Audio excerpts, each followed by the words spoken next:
They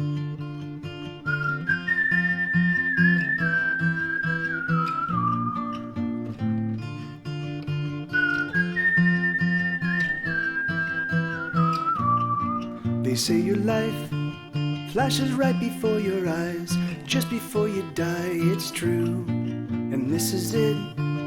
It's happening right now. It's flashing right in front of you.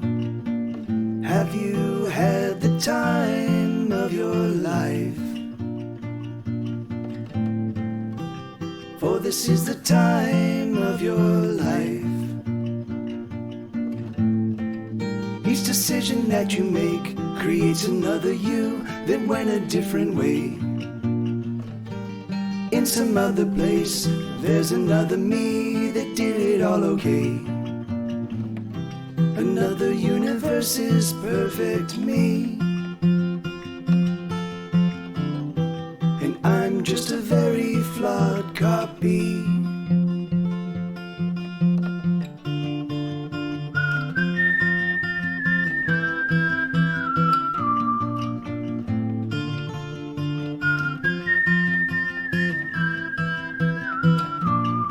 The things I do are a mystery to me. It's a miracle I breathe at all. I wanna live, or at least I think I do, but most every choice I make is flawed. Have you had the time of your life? For this is the time of your life. Each decision that you make creates another you that went a different way. In some other place, there's another me that did it all okay. Another universe is perfect me, and I'm just a very flawed copy.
Time of your life, for this is the time of your life. Each decision that you make creates another you that went a different way. In some other place, there's another me that did it all okay. Another universe is perfect me, and I'm just a very flawed copy.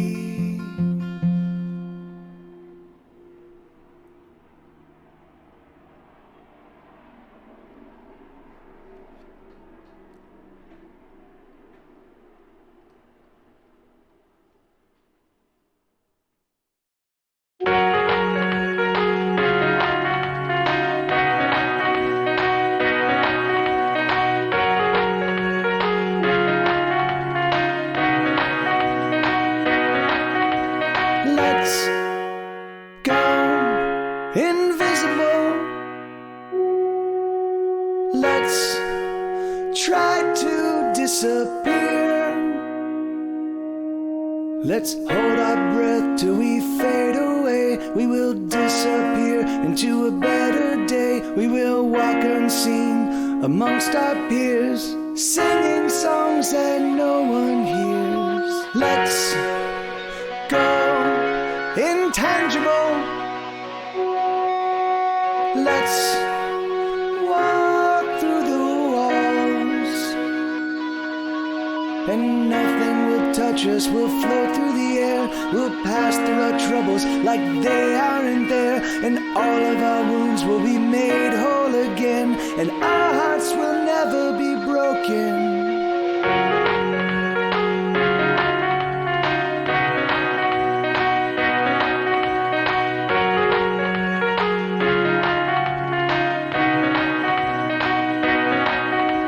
Let's never die. Let's live on. And we will remember, not be remembered. We will carry on singing the songs that we've heard, and our voices will carry through centuries more, echoing all of the lives gone before. Don't you want to live with me in an extraordinary life? Don't you want to live with me in an extraordinary life?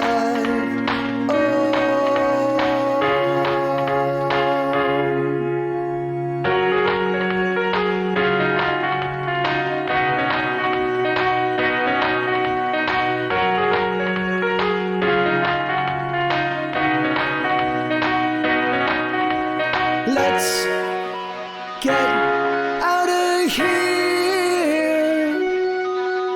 Let's just go.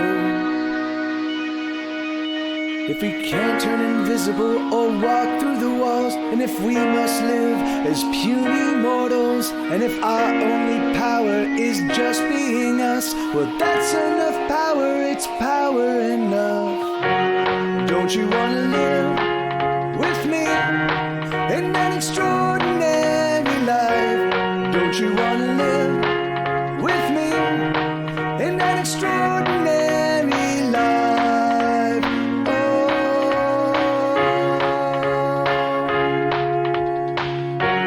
don't you want to live with me in an extraordinary life? Don't you want to live with me in an extraordinary life? Oh.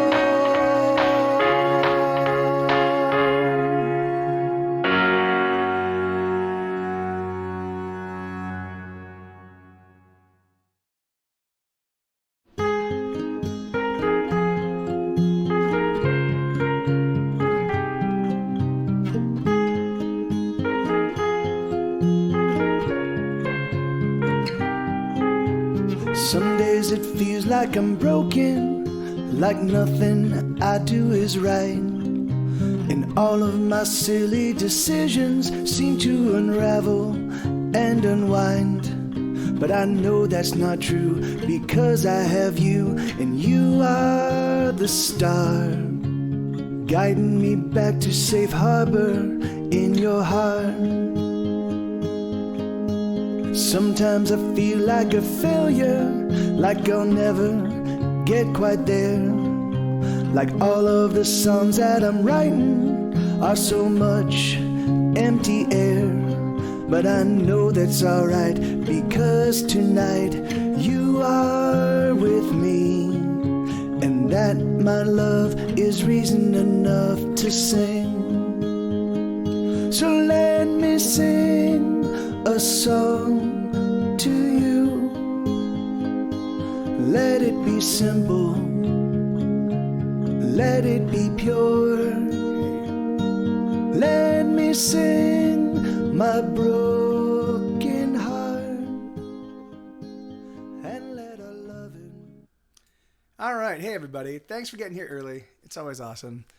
For a few years ago, wow, that's awful. That's awful. I can't. Yeah, you know, it's really frustrating for me, because when I did my first Kickstarter, Fury of Your Lonely Heart, I didn't realize that I should provide tracking numbers for everything. I didn't realize that I actually had my U.S. Post Office the post office that I was using, actually there were a handful of people that were arrested out of it for actually stealing packages. And apparently some of the packages were mine because I would find my Fury of Your Lonely Heart, which is you can only get through me, right? I didn't distribute to any stores. You can only get it through me, and I found some unopened ones at Amoeba Records in LA, and I was like, what the hell? So yeah, so that was nice. So I didn't. So I would send things out to people, and then like months later, they'd be like, "Hey, Mike, I never got it," and I'd be like, "Oh," and I'd send it out again. Anyway, it was just a nightmare. So now it's like tracking numbers. It's like I try to get everything out as soon as possible, so that way I don't have to like pay attention. I don't have to stay on top of things for months on end, because like as the months wear on, the less attentive I become. So anyway, it's been a crazy thing, but. So I'm gonna pick up with this story kind of where I left off yesterday. So if you guys recall where I was yesterday, so I'd gone to the Bay Area. I tried to give up music. It was a pretty miserable experience. I made a lot of money, but it was a miserable experience. So I went when my girlfriend and I broke up, the girl I wanted to marry, and she didn't want to marry me because she thought my money was too erratic. I made a lot of money. I was miserable, but I made a lot of money, and I was like, "Here you go. See, I tell you, making money is really easy." And she's like, "Yeah, I still don't want to be with you." She didn't say that, but that was effective. Like, I was just lying about that. I didn't think you could make the amount of money that you just did. I really just don't want to be with you. So okay, fuck you. So I head back down to Los Angeles, and I'm like, fuck it. I'm gonna go full tilt towards music. I'm gonna just go full tilt, and I'm gonna fucking shove like Sisyphus that wins. I'm gonna shove this fucking boulder up that goddamn hill and right over. And so I worked. I just worked and worked and worked. I wrote and I played song. I started promoting again. I did the Church of Rock and Roll, which was about 6, maybe 8 months at the Old Town Pub. I did the Thursday nights at Casey's, and I did the Thirsty Crow on Saturdays. All of these things kind of in succession between 2010 and 2014. In that time, 2010 and 2014, I put out Fury of Your Lonely Heart. Hey, Hopeless Pig, how you doing? Hey, Rob Talk, good to see you, brother. Rob Talk, did you get my emails? Did you get the chord charts and the song sheet and the lyric sheets? So I put out Fury of Your Lonely Heart, Loose Tongues, Wicked Hands, Tumors, Television in Summer, and Television in Summer. There's one other release. Or is there? No, and okay, awesome, right on. Yeah, great, awesome. Well, good. Yeah, good, man. And then I that's exactly the ratio that I try to write in. I try to write 2/3 of my songs being easy to play, and then another third to be like, all right, this is gonna be a little bit more advanced. But so that's great. That's actually, I mean, I didn't anyway, but. So I was working and I was busting my ass. I was always playing. I was focused on music. But the thing is that like I was not. This was at the point in time when Spotify started overpowering iTunes. This was at a point in time when people stopped buying records. Where I say, "Hey, Bobcat, how you doing, man?" And I just started struggling. It was just a really. And so I'm living in this tiny one-room place that was, it was a little bit bigger than this studio right here. My entire bedroom was, I'd say push this wall out, maybe about 2 or 3 feet, and push that wall back about 2 or 3 feet, and that was my place. And I had a bed in the middle, and I had my whole thing set up, and I took my area which should have been my little like micro kitchen, and I turned that into my desk area, and that's where I had my studio. And I worked, and I just fucking worked, and I worked, and I figured that if I kept putting out right on Bobcat, I figured if I kept putting out music, hold on, I didn't hear that. Let me just check the. Wait, hold on. God. Okay, there we go. So I figured if I just kept putting out music, it was good music that something would change, that people because I saw on Spotify, I saw on Apple, I saw that people were actively paying attention. People were not a lot of them, but a small fraction of my folk were checking it out. I figured, well, they got to know each other, right? The thing is like, who loves a band where all of their friends don't know and don't care about that same band, or at least don't have a couple like. So I was like, well, it turns out and I just kept writing, I kept putting out these albums, and things just kept getting and I just couldn't figure it out. So So I wrote this song. I wrote this song here at that point in time. So this is a song. This song didn't make it on record until my newest record. It's gonna be coming out December 17th. This was a single though. This was a single. This is my most recent single, and it goes. Wait, hold on. You guys can you guys remind me to turn off the pedal when I'm done? But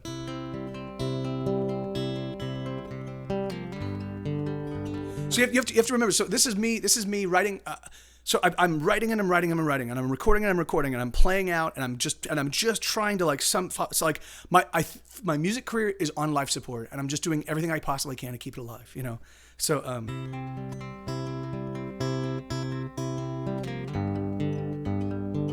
let me tune up real quick. It's oh God, sorry guys. I totally forgot to tune. I was learning some songs from yesterday's little thing. I'll play them for you at the top of the hour. Or whenever I'm done with this little story thing. But.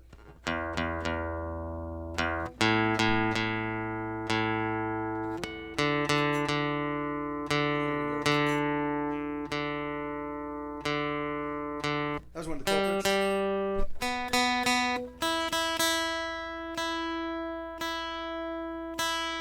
Okay. So okay. Thank you, Bobcat. Yeah. So here we go.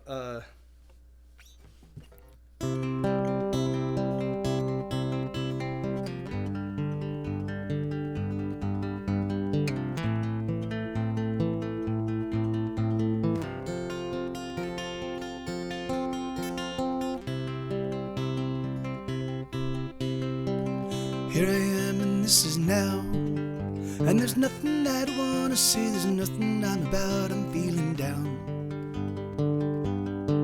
Oh, I am down. Here's another song I wrote, and it's also very simple, it makes use of tired notes, and it's nothing to write home about, it's just another song that I sing for you. I don't know what to do with my life. I don't know what to do with my life. I don't know what to do with my life. I don't know what to do with my life. Hey, Vixie Rose.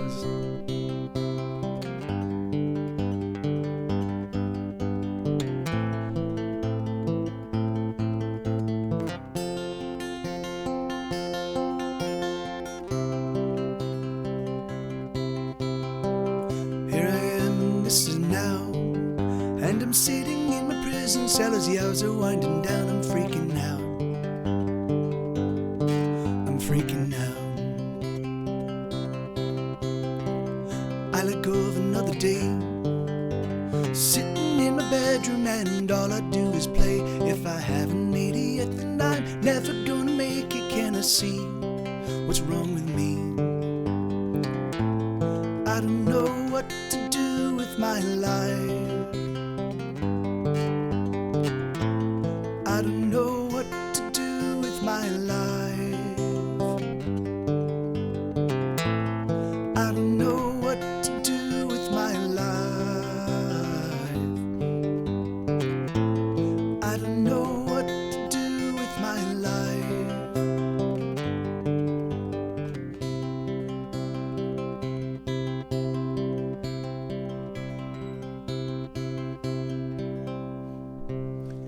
You know, it's funny because I do feel like I've had just enough success to totally train wreck my life, right? So the thing is that because I know I've had enough success to know that if I keep writing and if I keep like whenever a door of opportunity cracks open just tiny bit, which has happened very rarely in my life, but when it does, then I push with all my might and I shove it open and I get some okay success out of it, right? So that happened with Grey's Anatomy, that happened with the record label, that happened with Night Attack, you know, or the NSFW guys. Like whenever anybody says, Mike, I like what you do, it didn't. One time one time it didn't happen was the fellow that does the music supervising for The Good Wife. He reached out to me and said, "Hey Mike, I really really dig your stuff. I just encountered you. I was kind of hopping through Spotify, just looking at other people's stuff, and I like your music. It has a singular voice. That was awesome. We were in contact for a little while, and just maybe something could work or not, but it didn't work. So but the thing is, but I was on top of it. The thing is I'm always looking for those opportunities. They just, for me, they crack that door cracks open very very rarely. So that, and so at this point in time, like I'm like, I don't know how to reach out. I don't know how to reach my fans. I don't know if my music is resonating. I don't know what the hell's going on. Like I was losing my mind, and every single month, I was struggling to figure out how I was going to pay my bills. And sometimes I'd have to take a little part-time gig. The thing is I realized from working in 2009, I could never do a full-time thing because it's something I feel, and this is what I was talking about with the why I have just enough success to train wreck my life. Because I feel like every moment that I'm not, if I compartmentalize my life. So I have a work day, right? And I used to, and up until recently, that work day was 6 days a week from the moment I got up. Well, not the moment I got up. When I woke up, I'd spend an hour reading the paper, and then I'd go to work. And I would work until my ears were tired. I could not work anymore. So sometimes it was 8 o'clock at night. Sometimes it was 10 o'clock at night. Sometimes it was midnight. But it was from 8:30 in the morning until as soon as my ears couldn't hear music anymore. And then I realized, well, that's killing me. Like the thing is it's awesome. It's awesome when I'm working on a new project and things are exciting and fun. But when I get to the grind, when I get to the really like mixing, just really paying attention super to levels and paying attention, making sure that everything's locked in, that it does get to be a grind. And there was a couple months of just that, so I just kind of burnt out. So, and I realized I have to be a little bit better about managing my time, because otherwise I'm going to kill myself, not kill myself physically, like shooting my head, but just kill myself by overworking, So, but the thing is but back in 2012, 2013, as I'm writing these songs and as I'm doing all this, the thing is that like, I don't like that song, Here I Am and This Is Now, God, man. I hadn't listened to that song in years. Like the thing is, I wrote it, I recorded it, I put it out on Bandcamp on a little collection of acoustic demos that I was doing, and that was the last time I didn't think about it. And so one day I come back to it maybe a year ago, or maybe not even a year ago, maybe 6 months ago, and I'm just checking to see if I missed any songs on Bandcamp that might be totally decent songs, and I heard that and it fucking floored me, because I'm still in that same position. Here I am years later, And it gets to be pretty fucking exhausting, and so the thing is, so that song was written at this point in time. This song was written in that exact same point of time. So I was looking out. So of course, and I'm looking out at all my musician friends, and I had hundreds and hundreds of musician friends in Los Angeles.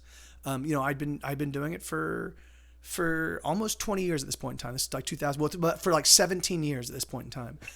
I was the impresario of a very successful nightclub, Mr. T's Bowl. I got the free nights at the Echo up and running. I got, I just been doing a ton of stuff and working in service of musicians and other bands for a long, long time, and had made scores and scores and tons of friends.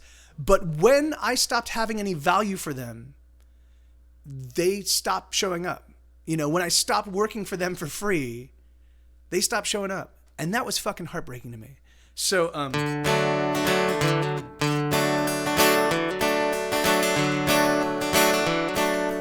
Gonna dig myself a little deeper than before. I'm digging deeper than I've ever been. So much deeper, I am sure I'm going down.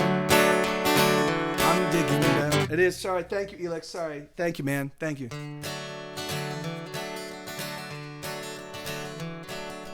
Gonna dig myself a little deeper than before. I'm digging deeper than I've ever been. So much deeper, I'm sure I'm going down.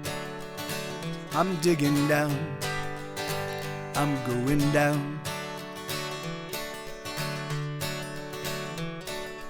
Down past all the skeletons that once had things to say. I'm going deeper than the deepest bones. I'm digging past their graves. I'm going down.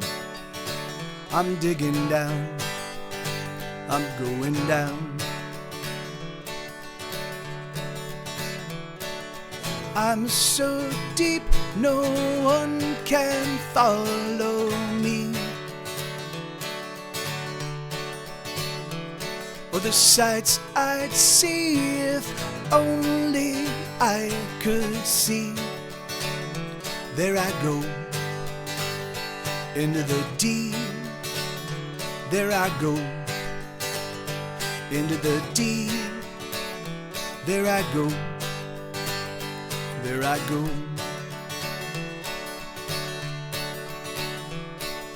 Down I dig even deeper still. I don't know where I am. I'm digging deeper than I've ever been, as deep as any man has ever gone. I must stay strong. I'm going down.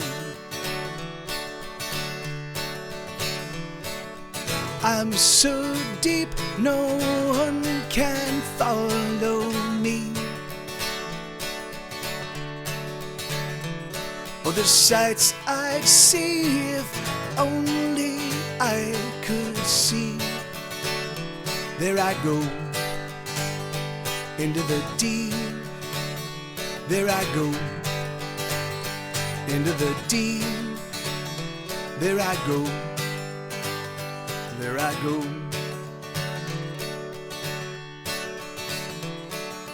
There will be such a celebration if I make it home alive. But home, well, home is where the heart is, and my heart has surely died. Oh, it has died. Yeah, it is dead. Down I dig, even down I dig myself a little deeper I must go. I am digging now because digging is the only thing I know. I'm going down. I'm digging down. I'm going down. I'm digging down. I'm going down. I'm digging down into the deep. See, and that song. So for me, so I found myself. I'm like, okay, well, I'm doing this full tilt. I mean, this is what I'm doing. This is what I do for a living. This is my career path. The thing is that like I'm gonna do it until I die, even if it kills me. I'm gonna and I'm willing to fucking lose whatever I'm gonna lose. And I don't know. And I really don't know. Thank you, Bobcat. Thank you, man. And I really don't know where the fuck I'm going, because the thing is like I can't afford a team. Back when I could afford a team, my team let me down, And the thing is that like, and I couldn't hold them accountable. I mean, they're like, that's the thing is like, I work with friends. I befriend the people I work with. If I work with people that are not friends, if I work with assholes, then I get rid of, I will quit a job. If I'm like, you're a fucking cocksucker and you're not going to change, I'm out of here. Because the thing is, my life is way too valuable for me to like spend it dealing with serious constant friction with somebody over and over and over again, So I work with my friends. And so when my friends, like when people fail me, like how do I can't hold them. Like the thing is, like, I go, what's going on, man? And if they don't offer redress, if they don't offer a remedy, if they don't go, you know what, Mike, you're right. You paid me a lot of money and I didn't do the job.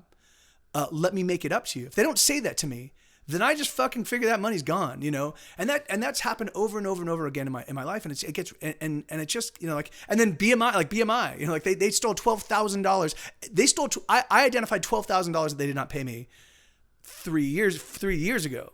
So there's probably another couple $1,000s that's been added onto that over the, fuck them, but the thing is, I don't have any redress. So it just gets to be fucking exhausting. The thing is that like when you're powerless to change anything, the thing is that like,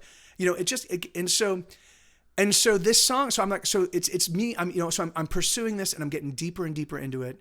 And I'm doing it by myself, and I don't know where the fuck I'm going.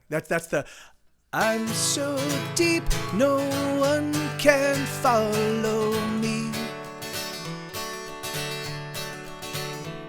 Or the sights I'd see if only I could see. And because that's the thing is I know that I know that my life has been I've had an extraordinary life because I've sought extraordinary experiences, you know. But the thing is like in the throes of the moment, you know, it's because it's such struggle. Everywhere is struggle. Everything hurts, you know. Like right now, particularly, like everything hurts, you know. Like there's not a lot of joyful celebrate. You know, I mean, Sue brings me a lot of joy. So yeah. BMI break. Yeah, amen, Elix. You know, and the thing is like, and if I had, they say that I have 6 months to audit them, right? I have 6 months to audit their accounting. Now the thing is like, so I have to reach out and I have to be like, okay, I need all of your paperwork, and then I would either have to figure it out and learn how to read it all, or I would hire somebody, right? Well, I can't hire anybody because I operate on the slimmest of margins. The only reason why I discovered there was $12,000 that they had not paid me is because there at one point in time I reached out to Tom, the owner of our record label, and I was like, Tom, they got our split wrong, right? So I was supposed to get 150%, and they were supposed to get 50% of the monies. There's two pools of money that come in. I get 100% of it because I get the writer's share, and I get 50% of the publisher's share. So I was supposed to get 150%, and they only give me the writer's share. So I called up Tom, and I was like, hey Tom. They got the split wrong. Can you just take a look on your end and make sure that they got the split wrong? And so he looks at his thing and he's like, oh, we don't even have that payment at all. What day is it? What was it? What was the song for? We don't have that at all. So I was like, really? So they they stole your 50% and they stole my extra 50%. So let's go take a look at this. So we went through, I first started getting BMI payments in 2006. And we went up to 2014. So we went through 8 years of back with things, and I discovered $12,000 of monies that were owed me that were not paid. And there was like $800 for the record label. Now why would it be only $800 for the record label? Why would it be $12,000 for me? Well, first off, I think that there might be some actual like significant there's human error. Okay, I can see that. But why would they be a lot more fastidious with the record label and not fastidious with me? And why would it work to their advantage? Well, the thing is like, so our record label is known. They sued Sony over Get Set Go when we were our very first record when we were trying to achieve commercial radio success, and the record label was spending about $80,000 on our commercial radio campaign. They kept finding themselves stymied. They kept finding themselves because radio stations only add a couple songs a week, right? And so we were going for ads, and the thing is, we just kept finding ourselves stymied. You know, we just couldn't get on like the good alternative stations where our music, where our single definitely seemed like it would be a shoe-in. You know, like they were playing Good Charlotte and and all these other kind of pop punky bands, Blink 182. Why was our single not working for them? Well, it turns out that Sony was doing sort of a payola. So payola was made illegal, but what Sony was doing is Sony was like, oh, hey guys, it turns out that we have, we're Sony, we manufacture TVs, and we've got this gigantic 50-inch screen TV that we can't actually use. Could you guys use it? We'll just give it to you. Like it has nothing to do with anything. It has nothing to do with certainly the music that we're trying to get played on your station, Sony Records. But we're just going to give you this TV if you guys don't mind. And so our record label sued them, and then other small labels that were doing the same thing as our record label, they reached out to our record label and they were like, hey, can we make this a class action lawsuit? And they did, and they sued Sony, and Sony settled. Now, did Get Set Go, even though my career was materially affected by this shitty thing, did I make a single dime, or did my bandmates make a single dime from that experience, from that lawsuit? No, because the thing is because it was a record label. So the record label, our record label got redress, and they also proved, and they've done this in the past, and their lawyer. Is our record label's lawyer is a fucking son of a bitch. Like he's a real fucking he's a real hard ass. So for me, it suggests to me that okay, so the record label, the record label only had $800 of missing of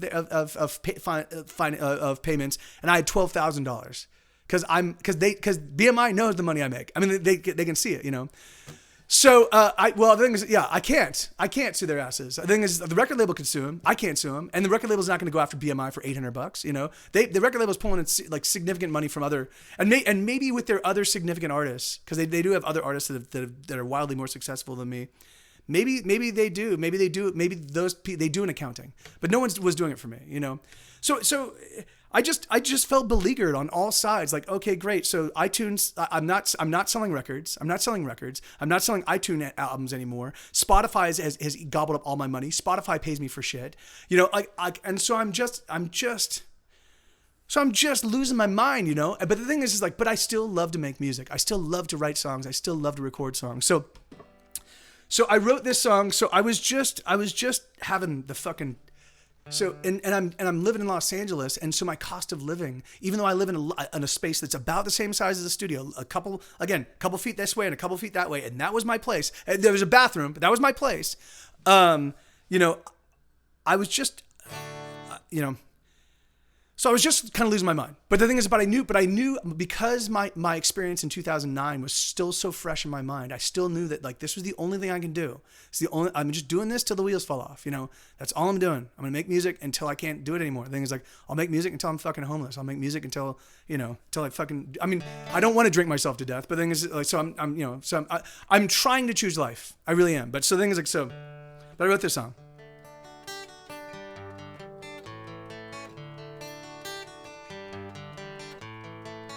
Yes, I know it's hard, it's getting harder all the time. You put your back against the wall, embrace yourself and push with all your might. But nothing's moving, nothing's going anywhere. And you shove till you're exhausted, throw your hands up and you cry out in despair. But don't you ever give up. No, don't you let it get its claws into you. Those other motherfuckers, or what do they do? So let's crack open a bottle and let us tune up our guitars. Let us sing to the dying of the stars. Oh, let us sing for the songs that never get heard. Let's set it on fire and watch it burn. Oh, sing with me, make the heavens tremble with the song. 'Cause sooner than later we'll be gone.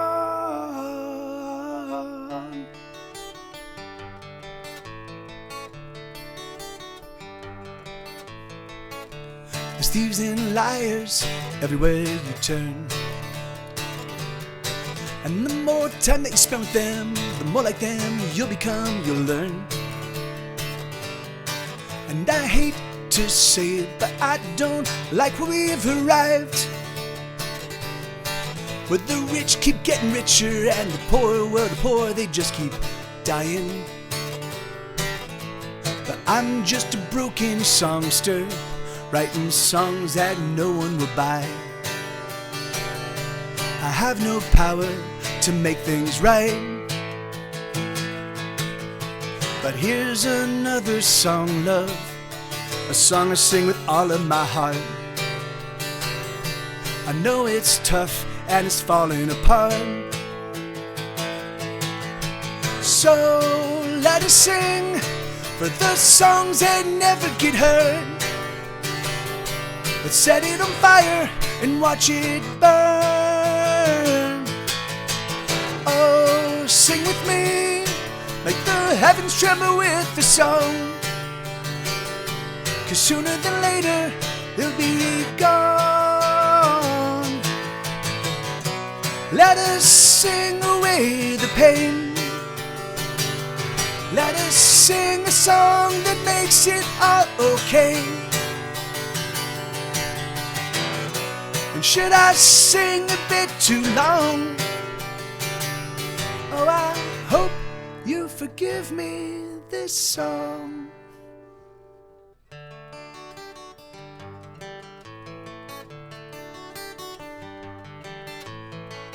Yes, I know it's hard, it's getting harder all the time. You put your back against the wall, embrace yourself and push with all your might.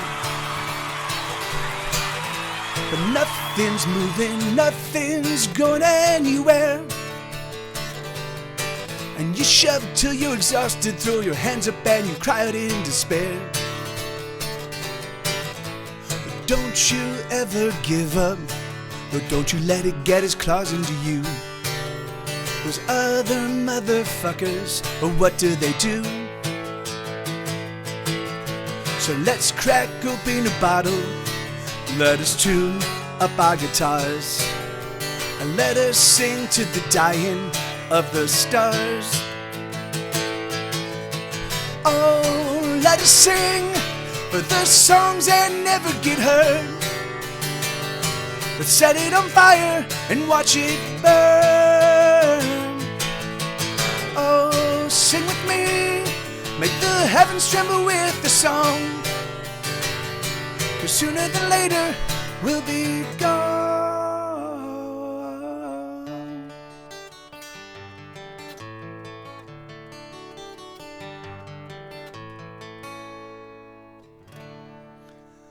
So, so I wrote that song to buck myself up, hey, thank you. And yeah, Stephanie, you really do love me. Yeah, you are, yeah, I'm so, yeah, anyway, I love you, sweetheart. So I wrote that song to remind myself, like, look, this life is going to be super short. Already I'm 46 years old. I have no idea. I have no idea how I got here this quickly. I'm speeding up towards 47. I'll be 3 years away from 50 years old. That's fucking nuts to me. That's just nuts. It happens so fucking fast. So I know that and the thing is like, and I've sacrificed so much for my music, right? The thing is I don't have family. I don't have, I can barely pay my rent. I don't have any health insurance. All because I don't know, because there's a fuck ton of dilettantes that show up and they create music for 5 or 6 years, and they throw out a bunch of music and create a bunch of white noise, and then they disappear, and they throw out a bunch of songs that are kind of clever and kind of okay and maybe a little catchy or whatever, and then they disappear, and it's just chaff. It's like literally, and so and I just feel like I'm like, motherfucker, like the thing is like you have it's a totally fine song and you're wasting it. You're with shitty lyrics and no perspective, okay, and same arrangements, really like the same fucking, anyway. I'm not gonna get there. I'm sorry. That was wrong of me to say. The longer I do this, the more bitter I get. And it's sad. I think it's like, because all musicians are my people. Really, all musicians are my people. It's a tough thing. I mean, the fact that I managed to find my own voice. It took me fucking 15 years of playing before I really kind of figured out, like, oh, this is the way I play. And don't try to change it, Mike. Just embrace it and do your thing. So, and a lot of people don't have 15 years to spend on making music. I get it. It's a fucking tough road to hoe. And I spent 2 years doing it full tilt without any payment except for making money under the table at Mr. T's, but that said, okay, so I wrote that song, The Dying Stars, and let us sing for the songs that never get heard. It's because the thing is, it's like, that was like, because I knew I had so many friends that were fucking such great songwriters and such great musicians that wrote powerful and for me necessary songs that just gave it up. They just walked away, because the thing is, because it's just too fucking too difficult a road to hoe. And I tried multiple times. I've tried in my life to walk away from music. I can't, so like, I'm like, fuck. So it feels like I'm trapped in a life that leads to just the gallows, like, okay, well, here we go. So like, I can't, so anyway, so this was me in 2013, 2014, So I'm like, okay, I need to get the fuck out of here. Okay, actually, so let me, because there's one more song that's important to this whole mix of things, right? So, I'm talking to my friends, and I keep running, and because like I said, I know hundreds and hundreds of musicians in Los Angeles, and so everywhere I go, I run across somebody I know that used to be part of the old scene. hey Mike, how you doing, man? It's good to see you, dude. What's been going on? Is Get Set Go still around? Yeah, dude. We just played a show. I posted on Facebook where I know we're friends. But the thing is like, oh man, yeah, I missed the old scene. And dude, your first record is fucking great record. Even at this point in time, I've now 4 records out, 5 or 6 records out. Dude, that first record is a fucking amazing record. And literally everything they said hurt me. I mean, I loved them. They were still friends, but they just were thoughtless. The thing is, and it was great. I appreciate that. The thing is like, it demonstrated to me that their attention to my band was calcified, predicated on the time when I was helping their band out, and that's fucking sucks, man. Like really, like the thing is it like it's talking about quid pro quo, it's that's like, fuck, dude, like I loved your band because your fucking band was awesome. That's why I had you guys play. I fucking loved your band and I loved you guys, all of you musicians. You were my fucking friends, I thought. So, and every record you put out after the scene died, if they put out a record after the scene died, I still listened to, So it felt like the love was not reciprocal, and that was tough. That was real tough. So I wrote this song, and this was so this is written, I think, in 2013, 2014. This is right before. This is as my whole life is crumbling around me. I can't really afford to pay my bills. I'm getting deeper and deeper into debt, and I'm robbing Peter to pay Paul, and I'm selling off my musical gear, and And so I'm like, but fuck it. This is what I do. This is who I am. So I wrote this song.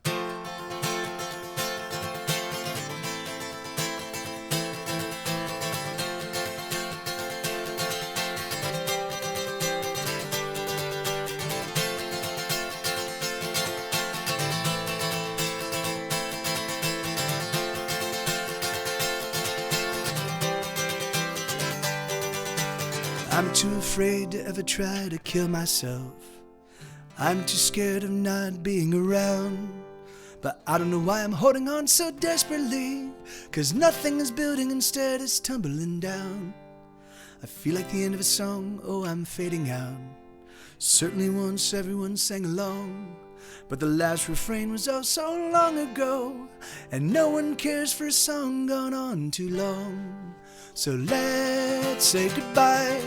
Remember me to your family. Oh, hold on tight to the memory of when we used to be thicker than thieves and larger than life, like demigods at a bacchanal, with fire in our hearts and stars in our eyes. We were fucking unstoppable. So let's say goodbye. Remember me to your family.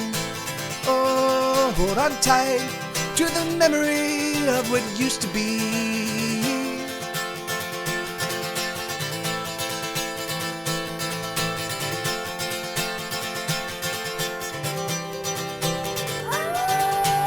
I know you're done, you've moved on, and you left me here. But sometimes when you see me, oh, you smile, and you think to yourself, at least he's still fighting the good fight. But I'm here to say you can go straight to hell. So let's say goodbye. Remember me to your family. Oh, hold on tight to the memory of when we used to be thicker than thieves and larger than life, like demigods at a bacchanal, with fire in our hearts and stars in our eyes. We were fucking unstoppable. So let's say goodbye. Remember me to your family. Oh, hold on tight to the memory of what used to be.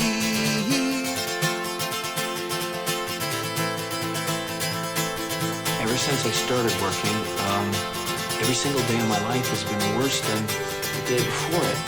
So that means that every single day that you see me, that's on the worst day of my life.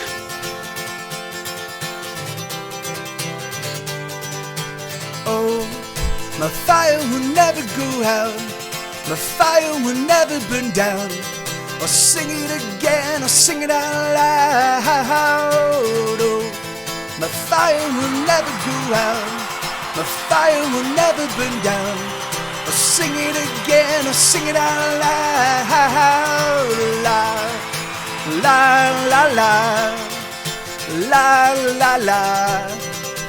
La la la la la la la la la La la la. La la la. La la la. So let's say goodbye. Remember me to your family.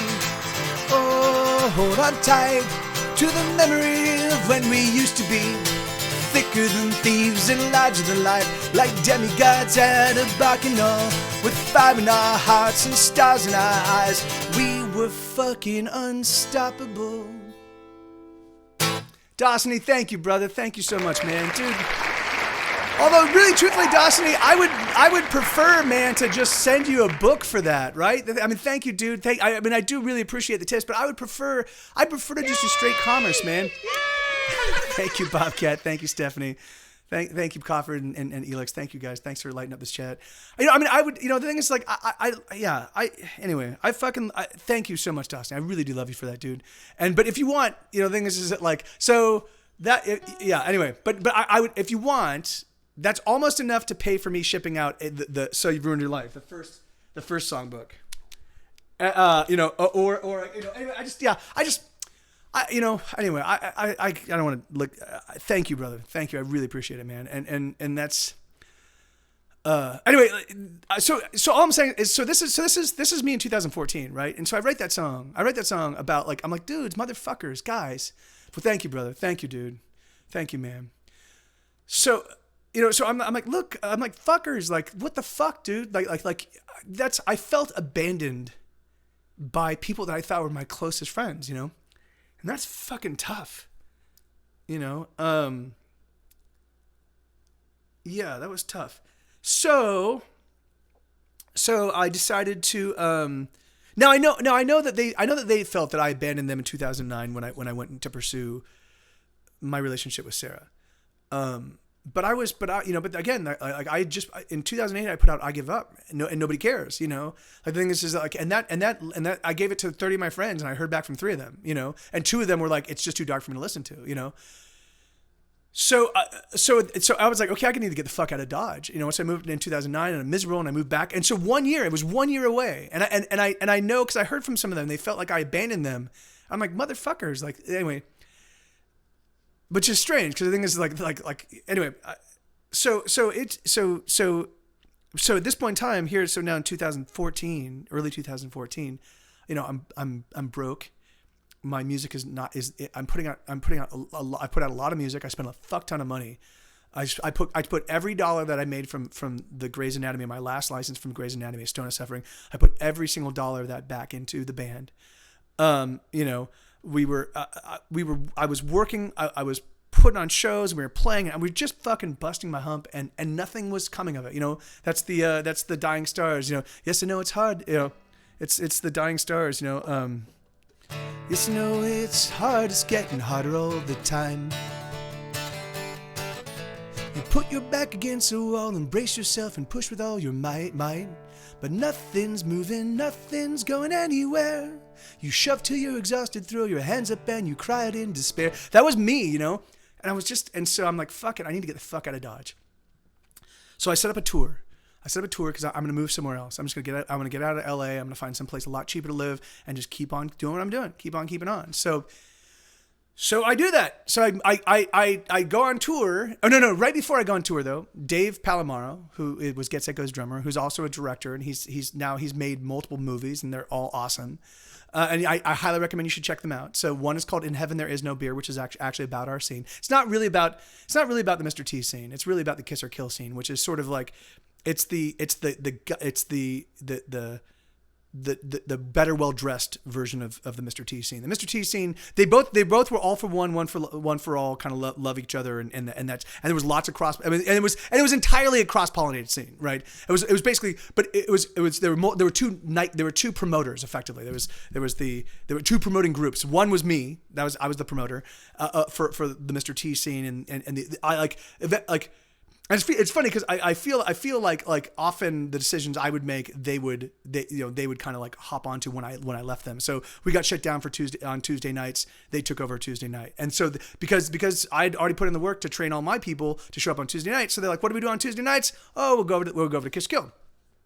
Then I stopped doing the Echo, and they moved into the Echo. So there was a lot of symbiosis. I'm not saying one thing. Like I love those guys. I'm not saying one. I'm just saying that there was a lot of symbiosis. There was lots of similar thinking and lots of us kind of like, you know, the thing like kind of building on each other's work. And so there's a movie called In Heaven There Is No Beer, and it's mostly about the kiss or kill scene, but it starts off with the Mr. T scene, and I show up all throughout the movie. There's another movie he did called Murder Made Easy, and he's I think he and his writing partner just wrote another script that I think they're going to produce that's been winning awards. So he's a fucking great guy and an awesome guy. But Dave, and now I lost my train of thought because I was talking about Dave and the kiss or kill scene. Oh yeah, so Dave's movie, In Heaven There Is No Beer, is he's doing it got a DVD deal. And so they wants to do a big DVD release party, and he wants to like fly out. He wants to fly me out to talk about like just to talk about the scene, and he wants to like just spend a week, you know, like he wants to rent an Alamo Draft House and show it on the big screen, and then a whole bunch of like Kiss or Kill people came out. It was just awesome. It was a really, really fun time. And while I was there, I did not even consider Austin at all. I did not consider Texas at all because I knew Texas was a highly archly conservative state. And I didn't realize that well, of course, Austin and in fact all the major metropolitan areas are going to actually be filled with more liberal and kind of more like more people that I grew up with because I grew up in Southern California, you know. So I come out to Austin. So I'm just about to do my tour to go see where I want to live on the West Coast. And I'm like, fuck, man, Austin's amazing, you know. And an ex-girlfriend of mine, Katie, I invited her out, and she came out, and we got to talking, and her roommate was just leaving. I'm like, fuck, let's, you know, do you want to pick up kind of where we left off, you know? And so I made the plan to move to Austin before I even went on my tour. So I do my tour. It's like a little solo tour, and I play a bunch of cities, and then I decided to move to Austin. Now in Austin, my overhead nut, right? My expenses dropped by 2/3. It was fucking awesome. Like the price of beer was cheaper, the price of gas was dramatically cheaper, my rent was cheaper, utilities were cheaper, like everything was just cheaper. You know, I was like, this is fucking amazing. You know, it's like fucking amazing. But for whatever reason, this seems to be my fucking life. Don't get it. My revenue started to depreciate. Like all of a sudden I was making half of what I was on my BMI statements. You know, I was pulling in dramatically less. So this is at the point in time that Spotify started just stomping all over album sales from iTunes. So so I get here, I have a couple amazing months. I'm like, this is gonna be fucking great, and then all of a sudden my revenue shrinks. You know, and I'm like, motherfucker. So in 2014. So I move into Austin on June of 2014. And then I have the first couple amazing months, and I start writing. I start working. I'm like, I'm just gonna put out records full tilt and see if I can, because I realize now that Spotify now my Spotify plays or listeners has gone up to about 10,000 a month, right? So I went from 5,000 to now like 10,000. So I'm like, okay, well, this is cool. Like, so my numbers have doubled. Maybe I can, if I keep putting out more music, maybe I will be able to engage them in a way where they'll be like, fuck, Mike's really prolific and he's putting out quality stuff over and over and over again. Let's give him a little bit more attention, you know? So I was like that. So that was going to be my game plan. So I write a fuck ton of songs, and what I was doing at this point in time, because what I do now is I'll write a song and I'll make an acoustic demo of it, and that's it. But what I was doing back then, because I would work all day long like I normally do, I would actually write the song and then I would do a full production of it. So I'd throw in drums, and I'd throw in bass and shaker and tambourine and piano and a lot. In fact, a lot of the songs that I played for you guys yesterday, a lot of those songs were songs that were generated at that point in time, you know. So and it was the very first time where I actually felt, oh shit, I need to come up with drum parts. I need to come up with bass lines. I need to figure out what I'm gonna do on the piano. Like, it was the very first time where I was coming up with everything, you know. Oh yeah, no worries, Stephanie. Thank you. So I get to the studio and I record like 60 songs. And I'm like, okay, let me put out, because I haven't put out anything in 2014, and I want to make sure that I don't go a year without putting something out. So I'm like, let me see. I couldn't make heads or tails out of all the songs. So I was like, you know what? I'll put out a tiny record. and I'll take all like not the saddest songs, but the songs that are the most acoustic and kind of like melancholy and weird, and I'll put together a little 9-song album of these. So it was like my doppelgangers and me, and Invisible, and Some Days, and Day by Day, and Into the Deep, and A Prayer to Doctor Who, and Child of God, and Miles and Miles of Sand. And I put together this little 9-song album, and I put that out in 2014.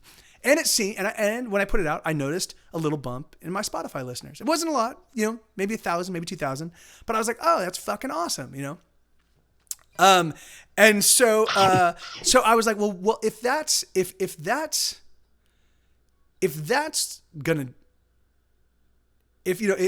that album generated that much interest, what if I just to keep putting out records? Like, what if every 6 months I were to put out an album? Like, what would that do? So I put out Pleasure Being Sad. I don't remember. I think maybe September of 2014. I don't remember exactly when, but it was somewhere between June and December. But I know that Here Be Dragons came out pretty quickly in 2015. So I didn't allow a lot of time between Pleasure Being Sad and Here Be Dragons.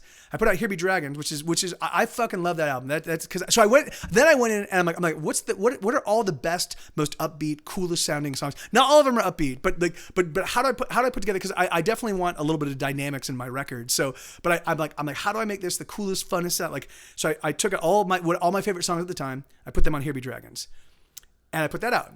And there was a little bit more interest, The numbers stayed kind of where they'd been plussed, but they didn't bump up again, They just kind of stayed where they were, and I was like, okay, well then what about if I do another one? So I put out Furthermore. in the middle of the year, and Furthermore it had 21 songs on it. And again, the numbers there was a little spike, a little tiny spike, and then they went back down to their new elevated numbers. So I was like, all right, well, fuck it. I still have more songs. I still hadn't used up all the songs I generated. Oh, and I was still writing and recording stuff. So I wrote 80 songs in 2015, 100 songs in 2006. No, I wrote 100 songs. So I wrote 60 or 70 songs in 2014, 100 songs in 2015, and then 80 songs in 2016. And then it went down a little bit. It was around like 70, 80 songs in 2018, and then 2019. I really haven't written much at all because I had so many fucking songs, So I don't think I've written any songs this year. So, but that's about to change. Because I'm about to do the songwriting stream on here on Twitch. So I'll probably end up writing a bunch. And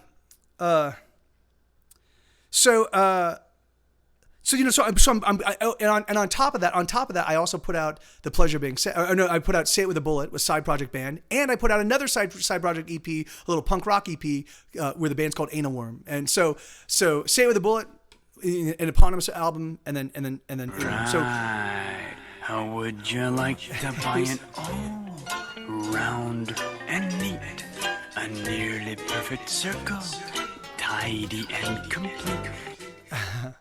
Thank you, Helix. I can't even make out who did that. Is that Select? I can't. I'm sorry, I can't make out your. It's because I'm in dark mode, and your name is in that dark blue. So, Oh hey man, how you doing, brother? Yeah, it has been a long time. Good to see you, amigo. Yeah. Hey, Filthy Turtle. That's a great handle, man. How you doing? So that's 2015, right? And I'm just doing everything. So the only way I know how to generate extra revenue is just by plussing my Spotify numbers because my BMI payments at this point in time, my BMI payments had completely, they were half of what they had been. So I'm like, all right, well, great. My BMI money is disappearing. I don't have a band. I'm here in Austin, Texas. I don't have a band, so I can't really play out as a band.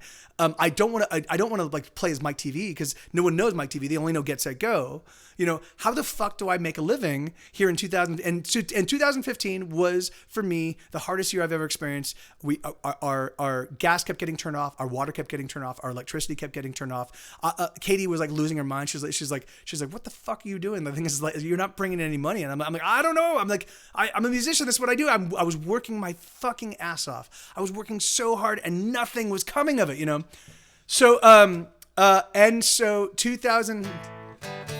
Yeah, I am Get Set Go, Filthy Turtle. I'm the last standing. Well, I'm the founding member, but I'm the last standing member.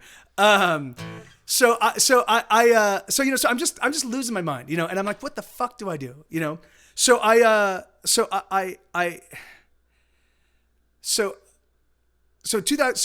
but of course I'm still now. By this point in time, I've reunited with Brian Brushwood and Justin Robert Young from Night Attack, and they've switched to Night Attack, and we've been and they've been talking about stuff, and they're like, Mike, and I've been guesting on the program and kind of doing the movie draft nights, and I'm talking about, and I'm telling them this lament. I'm like, fuck guys, I don't know what the fuck, I don't know what.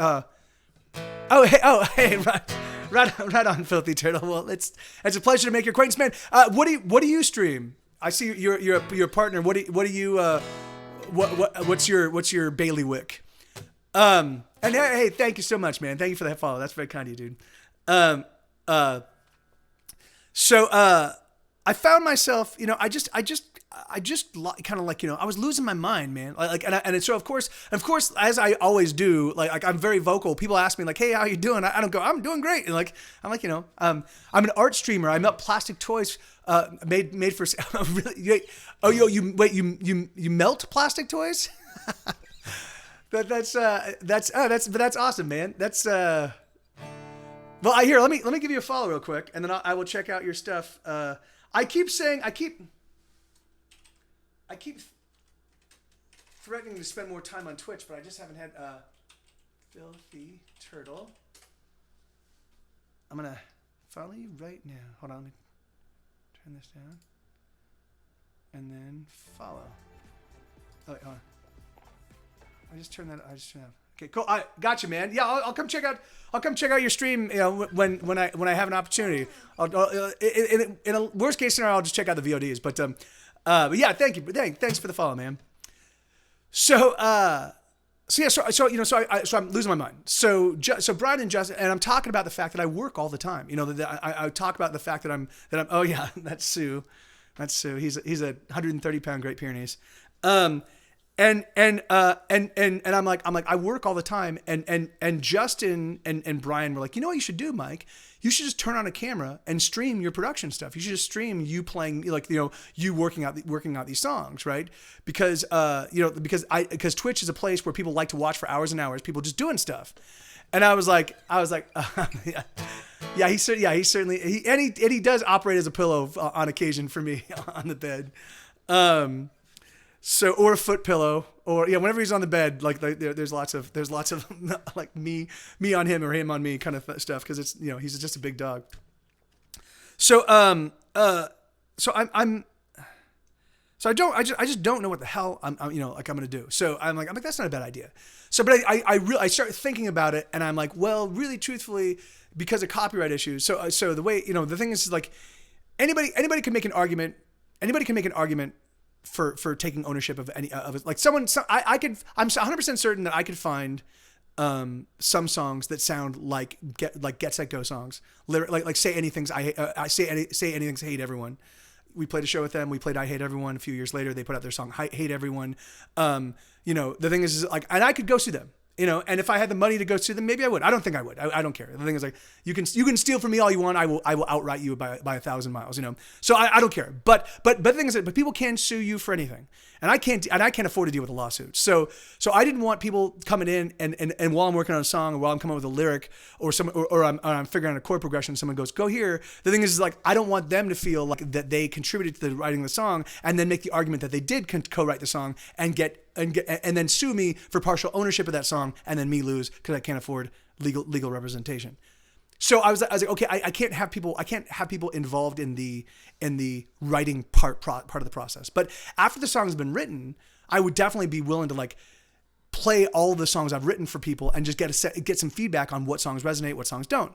So I spent early 2016. I took I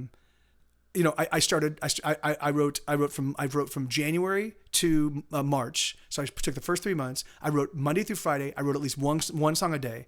And I think in that process, I ended up with about 80 songs. And then I was going to do, so I was like, oh, I'll use Twitch and I'll do a 4-hour stream every single day, Monday through Friday. Or I don't even know if it was, it was 40 shows in 40 days. And that's what it was called. So I was like, so I did every single day. I played all of the new material, 40 shows in 40 days, just trying to get a sense of when I open your stream, I think, oh, didn't listen to your streams a few months. There were so much changes, but then I realized that I didn't use the stream 2 or 3 years. That's exactly right.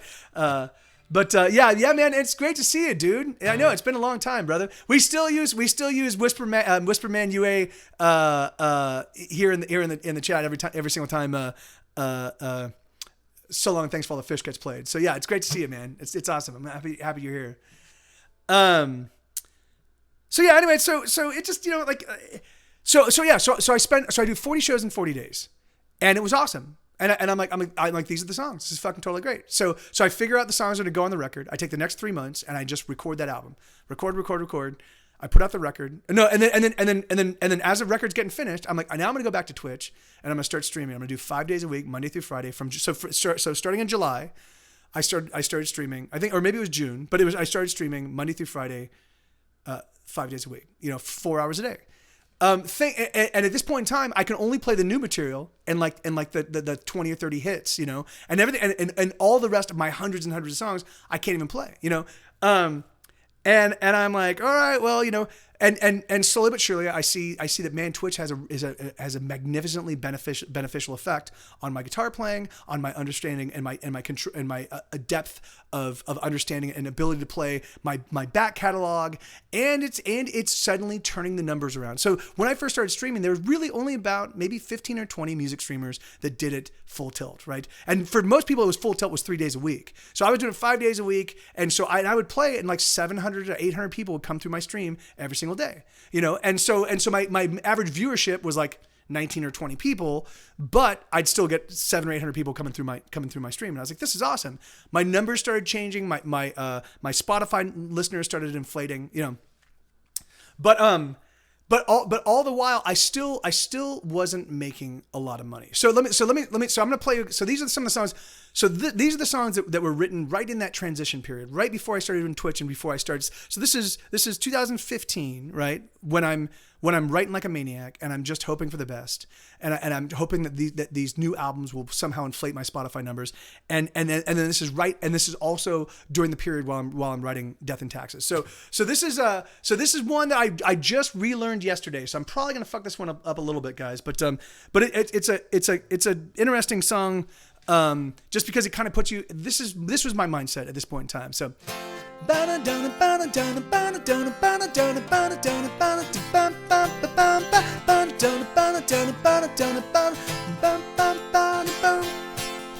here's a little ditty that I wrote to let you know that I'm slowly losing my mind over time.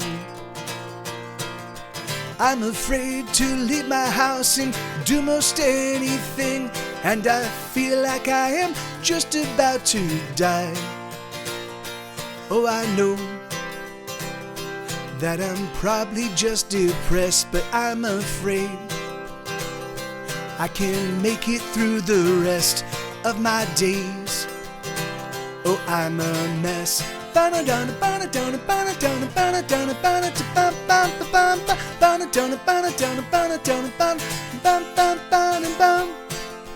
Yesterday I spent all day watching nothing but Netflix.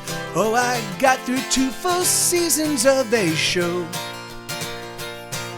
And while I watched, I felt engaged. I laughed and I cried, and I even felt a little bit hopeful.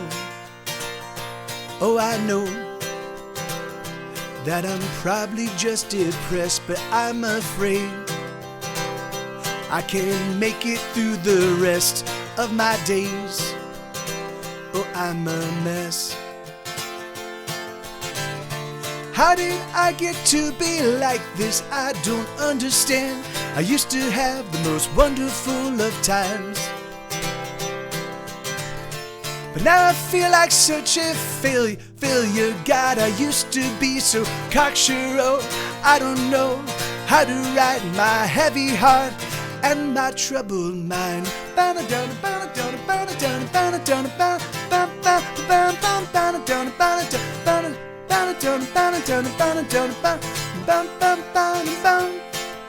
Here's a song I wrote to say it very plain.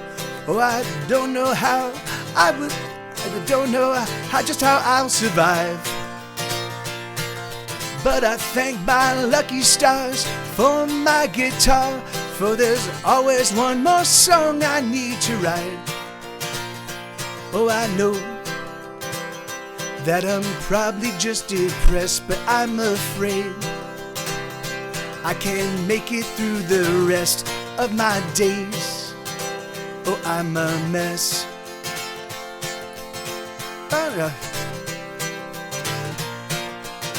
Yeah, I'm a mess. There we go. I'm a fucking mess. Oh, I'm a mess.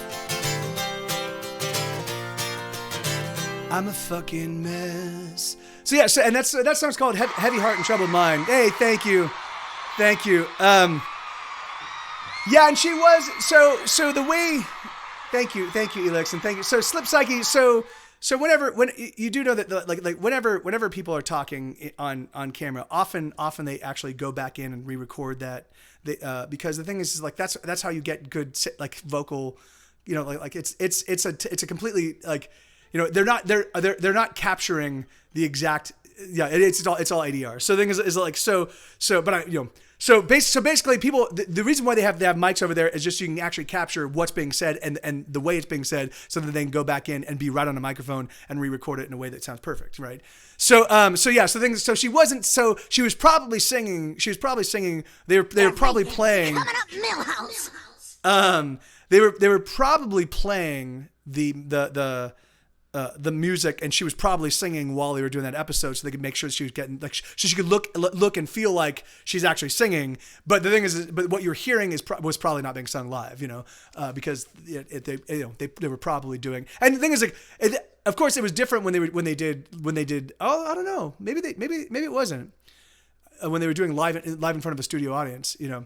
But and then certainly there's Foley, so all the sound, all the walking and stuff like. Anyway, so sound design for film and TV is a completely, you know, pretty crazy thing. So no, it wasn't. She actually, in fact, this is one of my biggest, most embarrassing, frustrating moments in my life. So I went up to her name is Chandra Wilson, and I went up to Chandra. So they invited Get Set Go. Grey's Anatomy invited Get Set Go to play their 10th season rap party. And so I went to, and so I was like, fuck yeah, we'd love to do that. So we went to, so we went to play the rap party, and so first off, I was like, hey, I'll write a song specifically for the event. And so I wrote a song that, now of course I only really knew the first 3 or 4 seasons. And so I tried watching the remaining 6 or 7 seasons so I could get enough breadth of kind of what was going on so I could actually write a song about everything. That's fucking, I have to tell you, condensing 10 seasons down in a one song is fucking impossible. So I ended up focusing on the seasons that I knew intimately, which were the first 3 seasons where most of Get Set Go's music was being used. So already that, I think, kind of, I felt to me kind of tilted everything, or tilted everybody, you know, because probably most of the people that were there didn't really work on the first 3 seasons because there's a lot of turnover. And I don't know, but I was already on the defensive going out there. But I saw Chandra Wilson, who sang my song Wait. And I'm like, hey, do you want to join us? Do you want to join us on Wait? And she's like, you know, I don't know. Maybe I don't know. Maybe I don't know. And so I figured that she was saying that because again, I am basically self-doubt wrapped in a skin, you know. So I figured, oh, she just doesn't want to do it, and she's just not saying that. So I'm like, all right, guys, well, let's play, and let's open with Wait, just so that everybody knows who the fuck we are, you know. So we're gonna open with the song that like, you know, that's like normally people would save that for the end of the set, but I'm like I don't want to play a full set without these people knowing who we are. So let's just open with Wait. So we start playing, and the little instrumental section shows up, And I look over and there's Chandra Wilson, and she's like, "What? You didn't want me?" And I'm like, "Oh fuck." She was just being demure, but she really did want to join me. And I felt that. I just felt fucking like, I'm like, motherfucker. So that was terrible. That was really awful. That was really fucking heartbreaking, man. That was really heartbreaking. And then, yeah, anyway, that was, no, well, I know, but even so, it was, and I should have been a little bit, I mean, whatever.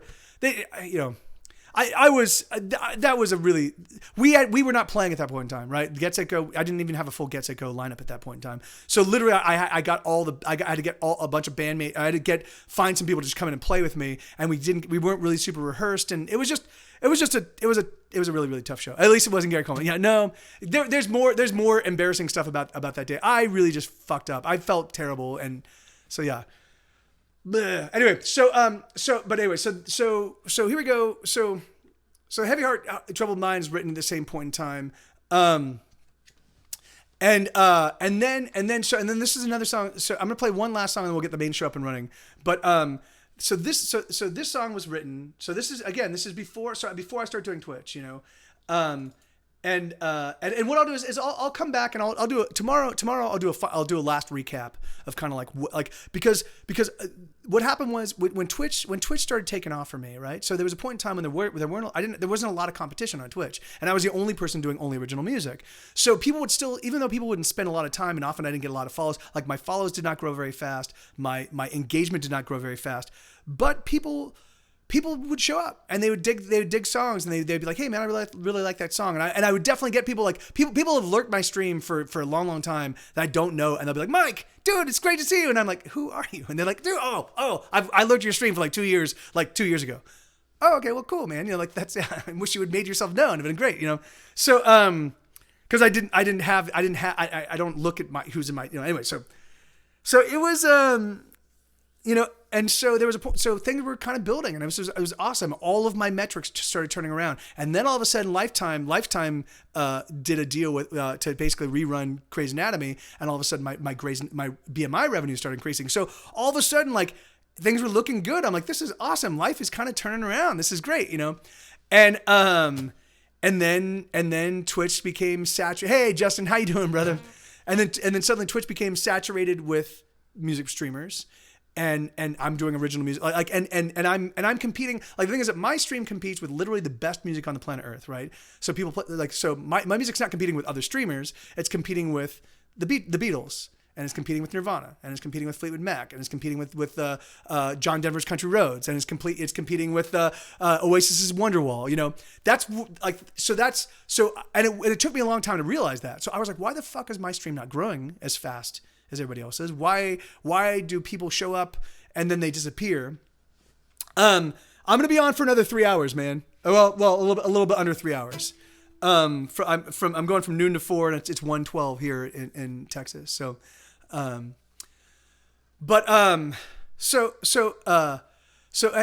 right on, man.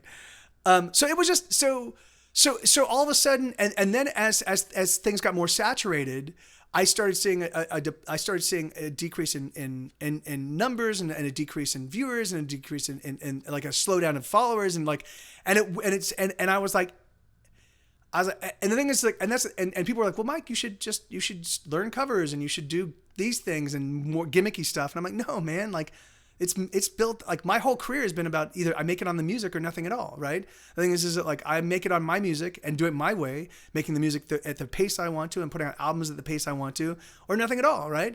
Because the thing is that like if I don't do it like that, then it becomes a job. The thing is, like if I make I like to work hard, do what I love, and then share it with the world, you know. And if that's not enough for me to make a decent enough living, then fuck it. Then I will just, you know, then I'll, like I said, I'm going to do it till the wheels fall off. So, but the thing is, like, I started seeing that regression, and I was like, oh fuck, what do I do? You know?